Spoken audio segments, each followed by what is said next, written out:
स्वागत है दोस्तों। आज के मुख्य समाचार में आज देश और दुनिया से कई अहम और बड़ी खबरें आ रही हैं। दोस्तों बात करेंगे हर खबर पर विस्तार से। किसानों ने घेरा राज्य मंत्री का आवास, काले झंडे लेकर पहुंचे थे प्रदर्शनकारी।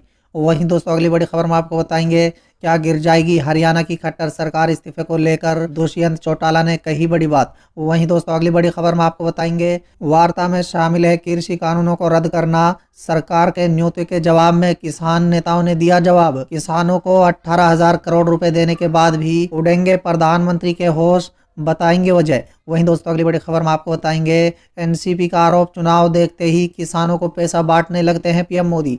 तो चलिए देख लेते हैं आज की पहली बड़ी खबर। किसानों ने घेरा राज्य मंत्री का आवास, काले झंडे लेकर पहुंचे थे प्रदर्शनकारी। दोस्तों दरअसल उकलाना में कृषि कानून के विरोध में किसानों व अन्य संगठनों के लोगों ने राज्य मंत्री अनूप धानक के आवास का घेराव किया। इस दौरान काले झंडे लेकर पहुंचे लोगों ने उप मुख्यमंत्री और राज्य मंत्री के खिलाफ नारेबाजी की। हालांकि प्रदर्शनकारियों को रोकने के लिए भारी संख्या में पुलिस बल तैनात कर रखा था। दोस्तों बता दें प्रदर्शनकारियों ने कुछ बैरिकेड्स हटाकर वहां पर प्रदर्शन किया। इससे पहले किसानों ने उकलाना की पुरानी अनाज मंडी में भारतीय किसान संघर्ष सामान्य समिति के नेतृत्व में काफी संख्या में किसान पहुंचे और मुख्यमंत्री दुष्यंत चौटाला व राज्य मंत्री के विरोध में नारेबाजी की। दोस्तों बता दें इस दौरान किसानों ने जुलूस निकाला। चलिए अगली खबर, क्या गिर जाएगी हरियाणा की खट्टर सरकार, इस्तीफे को लेकर दुष्यंत चौटाला ने कही बड़ी बात। दोस्तों दरअसल देश में केंद्र के नए कृषि कानूनों के खिलाफ पिछले 1 महीने से किसानों का आंदोलन जारी है।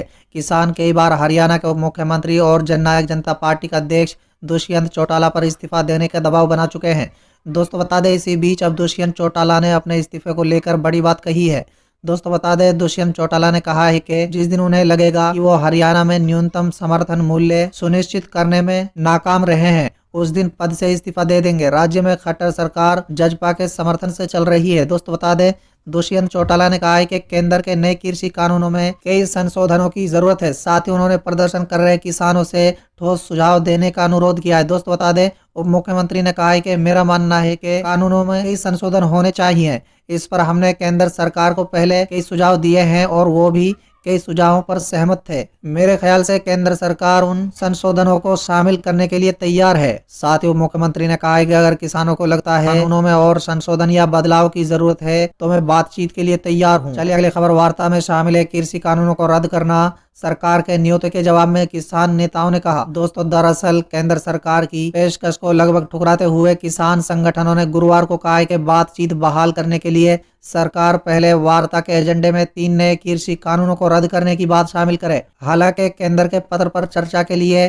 संयुक्त किसान मोर्चा को शुक्रवार को बैठक करने और उसका औपचारिक जवाब देने की संभावना है। दोस्तों बता दें इससे पहले सरकार ने किसान संगठनों को गुरुवार को फिर से वार्ता के लिए आमंत्रित करते हुए उनसे बातचीत की तारीख और समय मांगा। हालांकि सरकार ने स्पष्ट कर दिया है कि न्यूनतम समर्थन मूल्य से संबंधित ऐसी किसी भी नई मांग को एजेंडे में शामिल करना तार्किक नहीं होगा जो नए कृषि कानून के दायरे से परे है। संयुक्त किसान मोर्चे के वरिष्ठ नेता शिव कुमार कक्का ने चिट्ठी पर अपनी प्रतिक्रिया में कहा है कि सरकार हमारी मांगों को लेकर गंभीर नहीं है और वो रोज पत्र लिख रही है। नया पत्र कुछ और नहीं बल्कि सरकार द्वारा हमारे खिलाफ किया जा रहा है एक दुष्प्रचार है, ताकि ये दिखाया जा सके कि हम बातचीत नहीं चाहते हैं। दोस्तों साथ ही उन्होंने कहा है कि सरकार को नए सिरे से वार्ता के लिए 3 कृषि कानूनों को रद्द किए जाने के एजेंडे में शामिल करना चाहिए।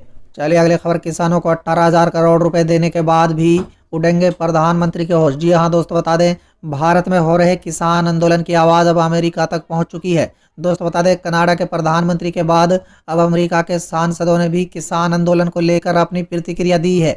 दोस्तों बता दें सत्ता प्रभावशाली अमेरिकी सांसदों के समूह ने अमेरिकी विदेश मंत्री माइक पोम्पियो को पत्र लिखकर कहा है कि अपने भारतीय समक्ष के साथ भारत में चल रहे किसान आंदोलन के मामले को उठाएं। दोस्तों बता दें वहीं भारत ने विदेश नेताओं और राजनीतिकों के बयान का जवाब देते हुए उसे गलत, सूचित और अनुचित बताया है। चलिए अगली खबर, एनसीपी का आरोप, चुनाव देखते ही किसानों को पैसा बांटने लगते हैं पीएम मोदी। दोस्तों दरअसल प्रधानमंत्री नरेंद्र मोदी द्वारा केंद्र योजना के तहत किसानों को अगली किस्त जारी करने के पहले एनसीपी ने आरोप लगाया है कि चुनाव नजदीक देख किसानों के खाते में रकम भेजी जा रही है। महाराष्ट्र के मंत्री और राष्ट्रवादी कांग्रेस पार्टी के प्रवक्ता नवाब मलिक ने कहा है कि भाजपा किसानों की पार्टी नहीं बल्कि कृषि उपजा को लूटने वालों की पार्टी है। वहीं दोस्तों मलिक ने आरोप लगाया है कि चुनाव नजदीक आने और गड़बड़ी भांप कर मोदी साहब किसानों के खाते में रकम जमा कराने का काम शुरू कर देते हैं।